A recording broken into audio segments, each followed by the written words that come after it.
Hello everyone, ఇవాళ ముచ్చట ఏంటంటే నేను మీకు ఒక easy and budget friendly recipe share చేస్తున్నాను. సో అవే కుజెట్స్, వీటిని కుజెట్స్ అంటారు. యూఎస్లో అయితే జుక్ని అంటారు, యూకేలో కుజెట్స్ అంటారు. నేను యూకే వచ్చిన స్టార్టింగ్లో వీటిని చూసి చిన్న కీర దోశ అనుకొని ఇంటికి వెళ్ళి సాల్ట్ వేసుకొని మరీ ట్రై చేశాను. బట్ నోట్లో పెట్టుకోగానే బ్లాస్ట్ అసలు బగర్గా డిఫరెంట్గా ఉంటుండే. సో దాని తర్వాత వాటి జోలికి కూడా నేను వెళ్ళలేదు. బట్ రీసెంట్ టైంలో ఇన్స్టాలో ఒక వీడియో చూశాను, వీటితో పప్పు చేస్తే చాలా హెల్తీ అండ్ టేస్టీగా ఉంటుందని చెప్పేసి. సో నేను ఎందుకు ట్రై చేయకూడదు అని చెప్పేసి ట్రై చేశాను. టేస్ట్ మాత్రం నిజంగా అదూర్స్ చాలా బాగా వచ్చింది.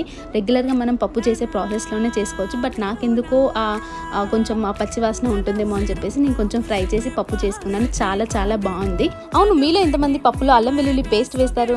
నేనైతే వంట నేర్చుకునే స్టార్టింగ్లో వేసేదాన్ని. తర్వాత మా సిస్టర్ చెప్పింది అనమాట, అల్లం వెల్లుల్లి పేస్ట్ వేయకూడదు, పప్పులో ఓన్లీ వెల్లుల్లి మాత్రమే వేయాలని చెప్పేసి. సో నేను అప్పటి నుంచి అలానే ట్రై చేస్తున్నాను. సో ఈ పప్పు విషయానికి వస్తే పప్పు మాత్రం నిజంగా చాలా టేస్టీగా ఉంది. బీరకాయ పప్పు, సోరకాయ పప్పు అలానే ఉంది. యూకేలో ఉన్న వాళ్ళు డెఫినెట్గా